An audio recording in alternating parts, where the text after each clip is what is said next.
o zelador da Ilha das Bonecas.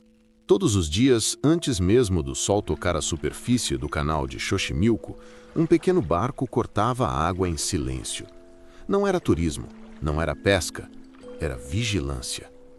O barqueiro conhecia cada curva daquele lugar, cada árvore, cada sombra. A ilha fazia parte de sua rotina havia anos, mas naquela manhã a água estava diferente. O remo afundou mais do que o normal, pesado, como se alguma coisa lá embaixo tivesse decidido segurá-lo. Ele pensou em raízes, galhos submersos, cordas perdidas. Inclinou o corpo e olhou. Não eram raízes. Era tecido, encharcado, enrolado na madeira como dedos. As mãos calejadas puxaram o material para fora da água, lentamente, revelando o que estava preso a ele. Primeiro o vestido, pequeno, delicado. Depois os braços, arroxeados. O corpo girou com o movimento do barco. Os cabelos escuros se abriram sobre o rosto como algas. Pele pálida, lábios sem cor, olhos abertos, vermelhos, vidrados. A criança havia se afogado havia pouco tempo. O canal ainda devolvia seu corpo com a aparência de algo que horas antes respirava. Mas já não havia mais nada que pudesse ser feito. A água havia aceitado a vida dela e agora a aguardava. Naquela noite o barqueiro não dormiu. Quando fechava os olhos, via os dela, fixos, fundos, escuros como o lodo no fundo do canal. E quando finalmente conseguia dormir, sonhava com bolhas subindo na água. Subindo, subindo, como se alguma coisa ainda respirasse lá embaixo. Dias depois ele voltou ao trabalho. O barco deslizava com leveza, os remos cortavam a superfície com o som de sempre. Até que ele chegou ao mesmo ponto e tudo parou. Os pássaros, o vento, a água. O silêncio não era a ausência de som, era presença, denso, pressionando os ouvidos. Então veio o zumbido, baixo, úmido, como o ar escapando de um pulmão cheio de água. E uma voz, não atrás dele, não na margem, dentro da cabeça. Dom Julián. Ele cobriu os ouvidos, mas a voz não precisava do ar para existir. Vamos brincar. A pressão começou na nuca, desceu pelos ombros, apertou o pescoço. E o canal trouxe o primeiro presente. Uma boneca, velha, sem um braço, flutuando exatamente onde a criança havia sido encontrada. Ele a retirou da água.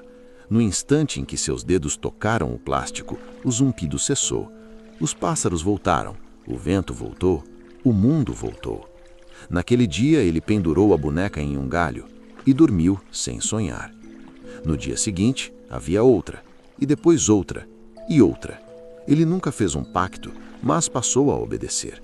As bonecas acalmavam a voz, as bonecas silenciavam a água, as bonecas impediam que a menina chamasse seu nome.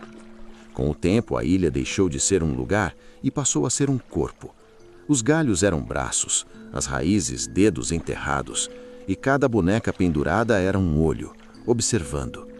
O calor deformava os rostos de plástico, os olhos escorriam, as bocas abriam, e quando o vento passava, não era o som das folhas que se ouvia. Era o estalo seco de membros se chocando, centenas deles, tentando se mover, tentando brincar. As vozes se multiplicaram, não era mais apenas a menina, eram muitas, crianças que ele nunca tinha visto chamando, rindo, sussurrando. Ele começou a vasculhar o lixo das vilas próximas, bonecas inteiras, quebradas, sem cabeça, sem olhos, não importava. A ilha precisava delas, a ilha tinha fome. Durante 50 anos ele alimentou aquele lugar e pouco a pouco deixou de sair dali.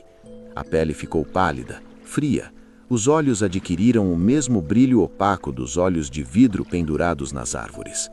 Ele falava com elas e elas respondiam, não com palavras, mas com o som de seus corpos batendo uns nos outros no escuro. A família percebeu, passou a acompanhá-lo. Ele já não deveria ficar sozinho. Mas as vozes não estavam na ilha, estavam dentro dele. Falavam mais alto, mais perto, mais fundo, até o dia em que ele entrou no barco e não voltou. Seu corpo foi encontrado boiando no canal, no mesmo ponto, na mesma posição, como a criança. O laudo médico registrou parada cardíaca. A ilha registrou outra coisa: silêncio. Um silêncio satisfeito. Hoje a Ilha das Bonecas continua lá, aberta a visitantes, fotografada, filmada, estudada. Mas quem caminha entre as árvores percebe que os olhos não estão na mesma posição das fotos antigas. Algumas bonecas aparecem onde não estavam antes, e quando o vento para, ainda é possível ouvir o som, baixo, úmido, vindo da água. Se você visitar o lugar e ouvir alguém chamar seu nome, não responda. A menina ainda está brincando e sempre há espaço para mais uma boneca. Comenta aqui embaixo. Se esse caso te deu arrepios, não esquece o like e se inscreve no canal para mais mistérios que a realidade não explica. Até a próxima!